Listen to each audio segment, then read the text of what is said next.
سکتے ہیں۔ پہلی بات تو یہ، دنیا کے قاعدے کے مطابق پیٹھ پر حملہ کرنے والا بہادر نہیں ہوتا، بزدل ہوتا ہے۔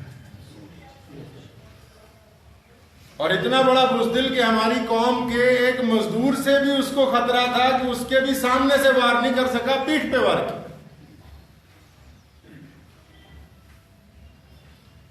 اور پھر دھمکیاں دینے والوں کو میں یہ کہنا چاہتا ہوں، دنیا کی تاریخ اٹھاؤ، ہم اس قوم سے تعلق رکھتے ہیں جہاں ناحق ہمارا خون ایک دفعہ گر جائے، اس خطہ زمین پر اسلام کے تناور درخت پیدا ہوتے ہیں، دنیا کی کوئی طاقت ہمیں ختم نہیں کر سکتی۔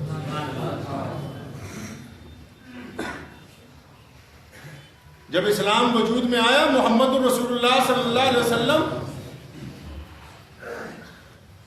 آپ صلی اللہ علیہ وسلم کی خصوصیت یہ ہے، محمد رسول اللہ جب پیدا ہوئے یتیم تھے، باپ سر پہ نہیں تھا۔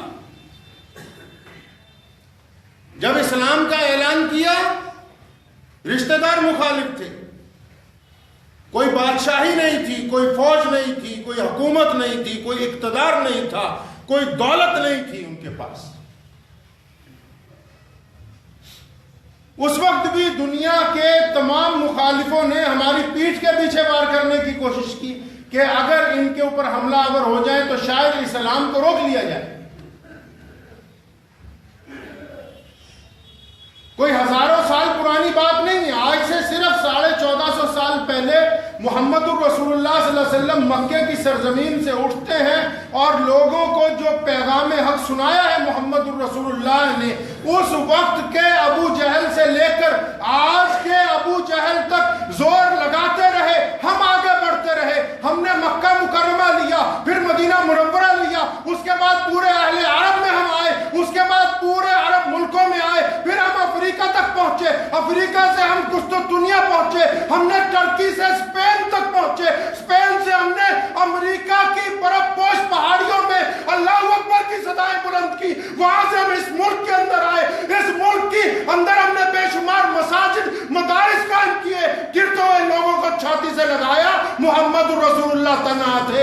آج 1 ارب 26 کروڑ محمد الرسول اللہ کے نام لینے والے زندہ ہیں، دنیا کی کوئی طاقت ہم کو ختم نہیں۔ نعرہ تکبیر! نعرہ تکبیر!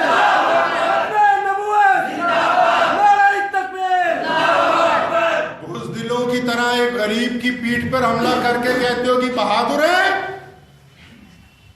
ہماری تاریخ اٹھاؤ، ہم نے اگر میدان جنگ میں بھی اترے ہیں تو پہلے دشمن کو بلا کے کہا کہ تیار ہو جاؤ۔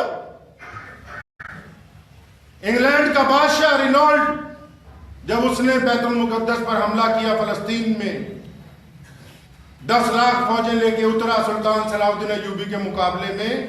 جب فلسطین کی زمین پر اترا، اس کو بخار چڑھ گیا، بیمار ہو گیا۔ اس نے فوجوں کا رک جاؤ، مجھے بخار ہے۔ اتنا لمبا بیمار ہوا کہ 1.5 سال تک بیمار رہا۔ سلطان صلاح الدین ایوبی دنیا کا وہ بہترین مسلمان جرنیل ہے جس نے بیمار دشمن پر حملہ نہیں کیا۔ ایک دن سلطان نے گھوڑا اٹھایا، خود پہنچ گیا دشمن کے خیمے کے اندر، دشمن کے بادشاہ کو جا کے اٹھایا، پوچھا کیا حال ہے، پتہ لگا تم بیمار ہو۔ کہنے لگا آپ کون ہیں؟ میں سلطان صلاح الدین ایوبی ہوں۔ اٹھ کے بیٹھ گیا انگلستان کا بادشاہ۔ سلطان نے کہا کہ جس طرح تمہاری فوج یہاں کے بیمار ہو گئی ہے، بیکار ہو گئی ہے، تمہیں بھی یہاں کے جو تمہارے ڈاکٹر ہیں تمہارا علاج نہیں کر سکتے، میں اپنے حکیم بھیج رہے ہوں، اور گھبراؤ نہیں۔ سلطان صلاح الدین ایوبی کے الفاظ ہیں کہ گھبراؤ نہیں، جب تم تندرست ہو جاؤ گے، جب طاقتور ہو جاؤ گے، اس دن میدان جنگ میں مقابلہ کریں گے، جب تک تم بیمار ہو ہم تمہارے خلاف اعلان جنگ نہیں کر سکتے۔ اور کیا کہا پھر عیسائیوں کے بادشاہ نے؟ سلطان کا ہاتھ پکڑا، تاریخ اٹھائیے، تاریخ کے وہ لفظ زمین و آسمان آج بھی گواہ ہے۔ سلطان کا ہاتھ پکڑا، چوما، کہنے لگا سلطان ایوبی تو عظیم آدمی ہے۔ کہنے لگا نہیں تم نے غلط سمجھا، میں عظیم نہیں ہوں، اسلام عظیم مذہب ہے، اسی نے تو مجھے سکھایا کہ نہتے دشمن کے اوپر حملہ نہیں کیا جا سکتا۔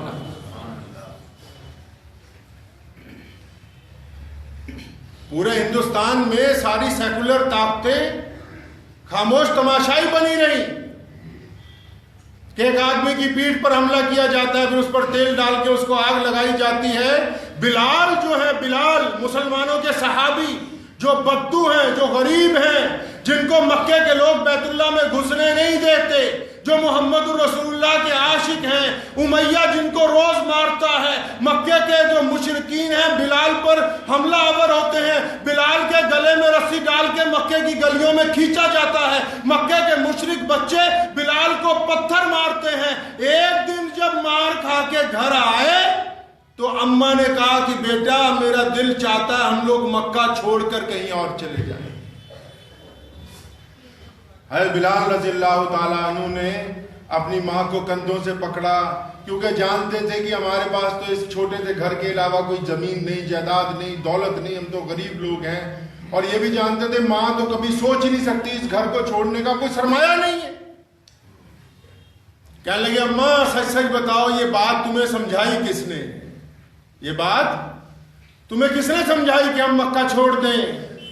ماں نے یہ کہا کہ آج مکے کا سردار آیا تھا، امیہ آیا تھا، انہوں نے آ کے ہمیں کہا کہ ہم تیرے بیٹے کی تبلیغ سے، تیرے بیٹے کے اسلام سے تنگ آ گئے ہیں، تو اس کو لے کے کہیں چلے جا۔ بلال اتنے خوش ہوئے، کہنے لگے اماں آج ہم کامیاب ہو گئے۔ ایک اسلام کو ڈرانے کے لیے یاد رکھو جب جب ہم پر ظلم کیا جائے گا ہم پہلے سے زیادہ طاقتور ہو گے اسلام کے اوپر کارآمد ہو۔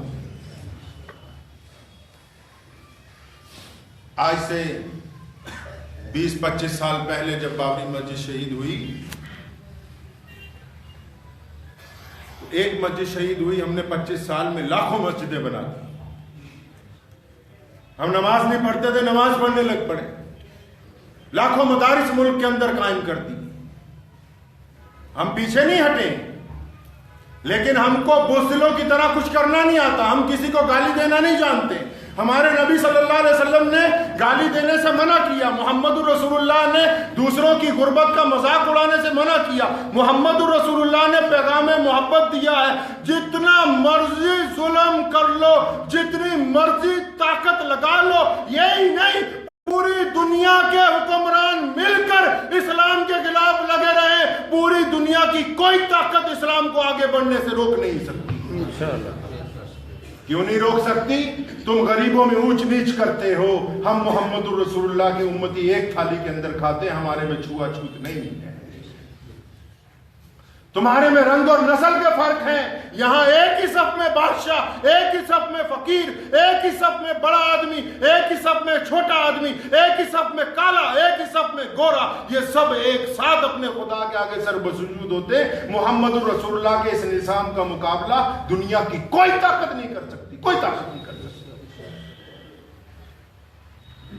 اگر کسی کے ذہن میں یہ ہے کہ راج سمند کی گھٹنا کے بعد کئی مسلمان گھبرا گئے، ارے پوری دنیا کی سپر پاوریں زور لگاتی رہی، آج بھی ہمیں ڈرانے کے لیے وہ نہیں ڈرا سکے۔ تم کس جگہ کے کیا ہو؟ کچھ بھی نہیں۔ اسلام کو ڈرایا نہیں جا سکتا۔ ہم فطرت کے مذہب میں ہیں، ہم عربی نہیں ہیں، ہم ہندوستان میں رہنے والے لوگ ہیں، لیکن محمد الرسول اللہ کے غلام ہیں، محمد الرسول اللہ کے نام کے اوپر اپنی جان قربان کرنے کے لیے تیار ہیں۔ جاپان کے اندر جاؤ گے نا، چھوٹے چھوٹے لوگ ملیں گے، ان میں پوچھو تم میں مسلمان کون ہے، ایک دو نہیں لاکھوں لوگ ملیں گے جو کہیں گے اشہد ان لا الہ الا اللہ وحدہ لا شریک لہ۔ کہاں ہم کو روکو گے؟ فرانس کے اندر جاؤ، وہاں کا پردھان منتری دنیا کا ذلیل بدترین کتا، اس نے کتنی کوشش کی کہ مسلمانوں کو دبا لے۔ جہاں 1 لاکھ مسلمان تھے، آج 1000 مسجدیں اور 10 لاکھ مسلمان موجود ہیں۔ روزانہ گلی کوچوں میں اللہ اکبر کی صدائیں بلند ہوتی۔ افریقہ کے ریگزاروں میں جاؤ جہاں کالے لوگ رہتے ہیں، جن کے موٹے موٹے ہونٹ ہیں، وہاں جا کے کہو اللہ اکبر، ایک دو نہیں لاکھوں لوگ کھڑے ہوں گے جو اعلان کریں گے اشہد ان محمد رسول اللہ، کہ ہم گواہی دیتے ہیں کہ محمد رسول اللہ اللہ کے نبی۔ تاریخ تو اٹھاؤ ہماری۔ مکے میں میرے نبی صلی اللہ علیہ وسلم تنہا تھے، آج ہم پوری دنیا میں ہیں۔